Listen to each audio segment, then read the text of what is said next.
Jumpa lagi, kita berjumpa lagi dengan Nyai. Kita jumpa di sini.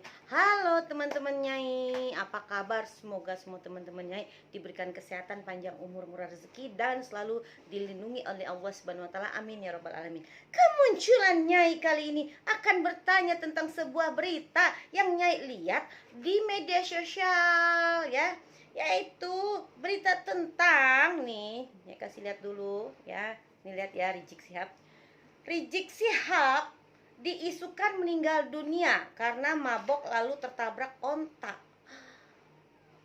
Masa sih bener? Itu berita beneran.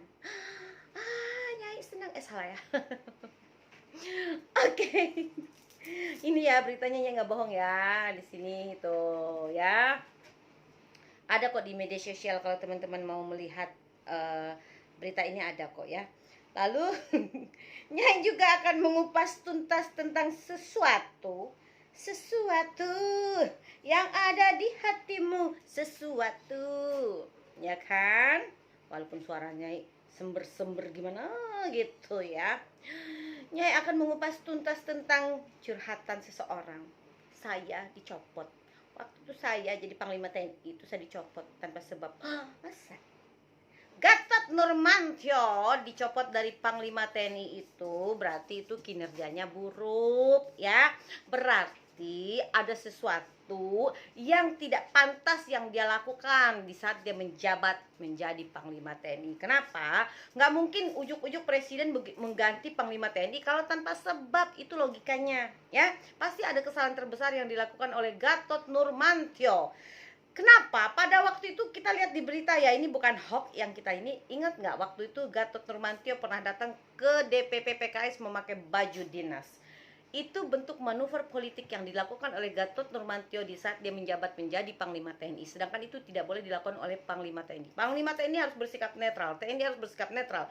Apalagi TNI itu harus patuh, hormat, dan menjunjung tinggi yang namanya wibawa institusinya di bawah kepemimpinan presiden ya. Panglima TNI juga harus hormat melindungi presiden, bukan bermanuver politik. Tapi faktanya Gatot Nurmantio melakukan manuver politik, mendatangi DPP PKS dan dia mendatangi kelompok-kelompok intoleran, yang boleh kita katakan kelompok-kelompok radikal, Islam radikal ya. Lalu Gatot ini juga menggaungkan isu PKI. Sekarang Gatot, di saat kau menjabat jadi Panglima TNI, kau mampu nggak menunjukkan di mana sarang PKI? Kau bisa nggak menunjukkan di mana PKI-nya? Jangan hanya bisa teriak-teriak PKI. Jangan sampai PKI teriak PKI, maling teriak maling. Tapi Nyai memaklumi kenapa si Gatot ini berbuat seperti ini, karena dia bermimpi basah. Mimpi pengen jadi presiden, tapi pasti nggak laku ya. Gatot ini lebih baik, kalau saran Nyai, Gatot itu lebih baik ikut pilkades. Siapa tahu bisa jadi lurah ya. Juga Nyai akan menyentil sedikit. Gatot kan katanya dia membela ulama, ya kan Gatot ya. Oh, dia katanya membela Hafiz, Tafiz gitu ya. Tangkap saya kalau dianggap Hafiz itu semua adalah teroris atau kelompok radikal. Tangkap saya yang makar. Itu ada beritanya. Gatot, gini aja, Nyai sarankan, lebih baik kau perbaiki akhlakmu, kau dekatkan dirimu kepada Allah Subhanahu Wa Taala, dan kau belajar ngaji ya. Kau perbaiki bahasamu Allah Subhanahu Wa Taala ya. Kita kan tahu ya, kemarin waktu dia ada deklarasi di Semarang apa di mana tuh nggak salah tuh, dia kan salah sebut ya gitu loh. Itu heboh di media sosial. Ternyata Gatot tidak terbiasa menyebut Allah Subhanahu Wa Taala. Nah, Nyai juga akan menyikapi tentang pernyataan PA 212 bahwa mereka bilang, stasiun TV siarkan film G30 SPKI. Tenang, kalian gak ada hak ya untuk menyuruh-nyuruh stasiun TV menyiarkan film G30 SPKI. Yang berhak adalah pemerintah. Ingat itu, jangan salah kaprah ya. Novel Bak Mukmin, kau urus dulu tuh gigi kau, baru kau ngurus negara ini, baru kau bisa perintah-perintah orang. Nggak dengan PA 212, katanya kalian itu pembela Islam, pembela agama. Kenapa kalian sekarang sibuk teriak-teriak PKI? Harusnya ya kelompok-kelompok yang katanya pembela ulama, pembela agama ini, kalian itu mendamaikan situasi yang panas ini, bukan memperkeruh, bukan memperuncing, bukan makin kau bikin panas suasana ini. Tapi ya Nyai memaklumi ya, kelompok-kelompok PA 212 ini kan pembela cendana, ya pasti kan cendana bayar.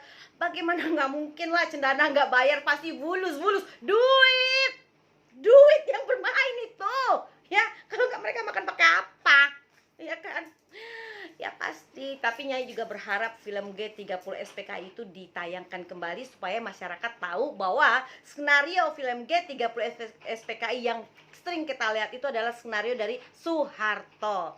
Secara logika Soeharto pada waktu terjadinya pembantaian para 7 jenderal itu, harusnya Soeharto jadi salah satu jenderal yang dibantai. Tapi faktanya kan enggak ya, itu namanya skenario ya kan. Kan suka-suka Soeharto aja pada waktu itu. Nah masyarakat biar cerdas lagi, biar paham, skenario film G30 SPKI yang sering kita nonton itu adalah skenario ala Soeharto ya. Kenapa? Harusnya pada waktu itu Soeharto juga jadi salah satu korban pembantaian karena dia pangkostrat. Pasti dia paling utama dikejar PKI. Kalau itu betul-betul PKI yang membantai 7 jenderal tersebut ya. Banyak trek-trek di film G30 SPKI itu yang nggak masuk akal, yang nggak masuk logika kita. Coba pelajari lagi, dan Nyai berharap masyarakat cerdas dalam mempelajari, melihat kembali film G30 SPKI. Pasti akan ketahuan di mana letak kesalahan film tersebut, dan informasinya banyak yang tidak valid ya. Memang PKI itu ada di negara kita, tapi sejak tahun 1965 PKI itu udah ditumpas, sudah tidak ada. Gini aja deh, Nyai sarankan kepada Gatot Nurmantio, PA 212 ya, PA 212 dan FPI atau siapalah yang kalian menganggap ada komunis di Indonesia. Gini aja, bagaimana kalian perang sama komunis yang ada di Cina, di Rusia? Coba deh. Ya, kan di situ negara komunis. Kalian teriak-teriak deh komunis di sana. Pasti kalian akan disambit. Maksudnya disambut, bukan disambit. Lalu jujur aja gitu loh. Kelompok-kelompok ini terkesan kayaknya cerdas, tapi sebenarnya mereka nggak cerdas kok. Lihat aja cara mereka berbicara, cara mereka menyebarkan fitnah, hoax, itu kelihatan mereka itu memang tidak berkualitas ya, alias bodoh. Tahu bodoh. Lalu Nyai juga mau menyikapi statementnya Rafli Harun, komisaris yang dipecat. Kalau orang dipecat itu berarti nihil prestasinya, nihil kinerjanya. Paham itu Rafli Harun ya? Tapi ya namanya orang baper kan butuh makan ya, karena udah gak ada jabatan. Dia pikir ya udahlah saya serang aja lah Jokowi, karena dia berharap nanti kalau dia membela kelompok sebelah sana ya dapat makan, ya enggak? Lalu katanya si Rafli Harun ini yang namanya demonstrasi itu bukan makar. Boy siapa namanya si Rafli Harun? Anak TK aja pun tahu yang namanya demo itu bukan makar. Tukang becak juga tahu demo itu bukan makar. Yang namanya makar ya, deklarasi yang dilakukan oleh kami kelompok orang-orang buangan pecatan ya, yang dicopot ya, ya kelompok-kelompok afikiran, aki-aki penyakitan di dalamnya ya. Kami itu. Nah, kan mereka deklarasi katanya mau menyelamatkan Indonesia. Menyelamatkan dari mana? Emang Indonesia tuh dikejar-kejar emang di mana? Siapa yang ngejar-ngejar Indonesia? Emang Indonesia dalam kondisi seperti apa? Yang membuat Indonesia panas itu ya kelompok-kelompok radikal berjidat hitam, bercenal cingkrang yang berafiliasi dengan khilafah. Indonesia kalau tidak ada kelompok-kelompok ini mah tenang dan damai. Ya. Ditambah lagi kami ini kelompok aki-aki penyakitan yang buangan afikiran ini ya. Gini loh Rafli, kau belajar lagi undang-undang pasal 101, 102, 107 tentang pasal makar. Makar itu di saat kita mengatakan presiden mundur, itu makar, makar ucapan. Ya Rafli Harun, kau nggak usah jadi pakar kalau kau nggak ngerti arti makar. Ya kan, Nyai aja yang bukan pinter sepinter si Rafli Harun ngerti makar itu mana, demo itu yang mana ya. Contoh pada waktu Nyai mendemo Anies Baswedan gubernur seiman yang hasil jual ayat mayat itu ya. Itu nggak makar, itu demo. mengeluarkan aspirasi masyarakat atas ketidakbecusan kerja Gubernur Saiman. Itu karena dia kepala daerah. Yang disebut makar itu kepada kepala negara. Ya, kita menintimidasi, menindas, memaksa presiden untuk turun dan lengser, itu adalah makar namanya. Seperti people power yang digaungkan oleh Amin Rais dan Egy Sujana, itu adalah makar. Jadi Rafli Harun, kau belajar lagi dan cara membedakan makar dan demo.